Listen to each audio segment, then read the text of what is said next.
Hello, and welcome to this AudioInsight episode about emergency room visits for the visually impaired. Let's be honest, a trip to the emergency room is never a pleasant experience, and visual impairment brings its own set of challenges to the mix. But there are steps you or your loved one with visual impairment can take to make a trip to the ER a little easier. My name is Robert Burns. I'm an MD student at UT Health San Antonio, class of 2027.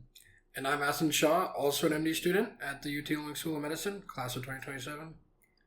Our primary sources for this episode are two scientific articles from the Western Journal of Emergency Medicine, with references in the description. When folks with visual impairment visit the emergency room, it's rarely just for the vision itself. More often it's due to an underlying medical problem or possibly from fall or injury related to their visual impairment. That being said, data does show that people with visual impairment are more likely to need emergency medical care than persons without a disability. So let's get started. The most important advice we have is about communication.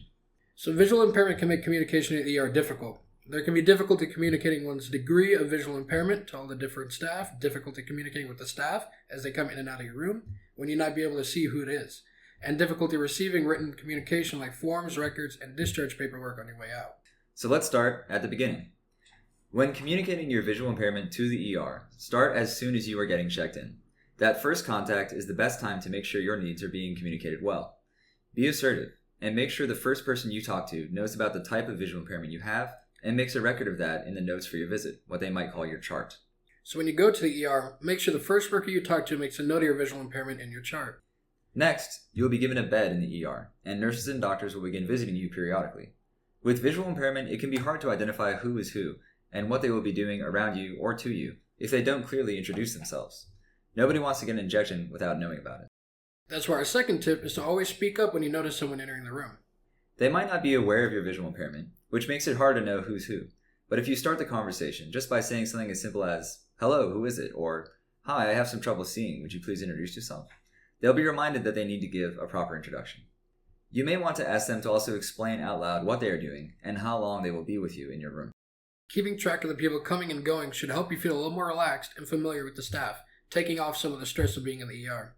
So make sure your visual impairment is charted by the first ER worker you speak with. And when you're given a room, get in the habit of speaking to and identifying every person who comes and goes. Our third tip, which still has to do with improving communication, might surprise you. Make sure you bring your phone charger. ER visits can take a lot longer than we'd like them to, and your well-charged phone can be an essential tool while you're there. You might need your phone's screen reader as documents are given to you. You may need to call or text friends and family, and you'll need to coordinate transportation when your visit is over. Because of all this, you want to do your best to remember to bring a charger with you on your way to the ER. This might be the last thing on your mind in a medical emergency, but it can save you a lot of trouble. If worse comes to worse, many ERs will lend you a charger while you are there, so consider asking for one. One last piece of advice. You may find it useful to set up an account with whatever website the ER uses for medical records while you are still there. This will help you keep an electronic version of the records and instructions they want to give you when you leave, which can be very useful if you need to follow up with another doctor regarding what brought you to the ER in the first place. So in summary, visits to the ER can be very stressful, and visual impairment can make communication there difficult, but there are steps you can take to make the process smoother. First, make sure they make a specific record of your visual impairment as soon as you get checked in, so all the staff is on the same page. Second, when you're taken to a room, try and get every person coming in to introduce themselves, tell you what they are doing, and when they will be leaving. This will prevent any unpleasant surprises and make your interaction with the staff a little more comfortable.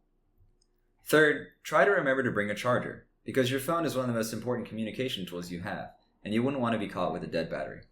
And lastly, consider setting up an account with the ER's online records so that you'll have better access to them after you leave. Well, we hope these tips can come in handy. And once again, this is AudioInsight, and I hope you have a great day. Take care.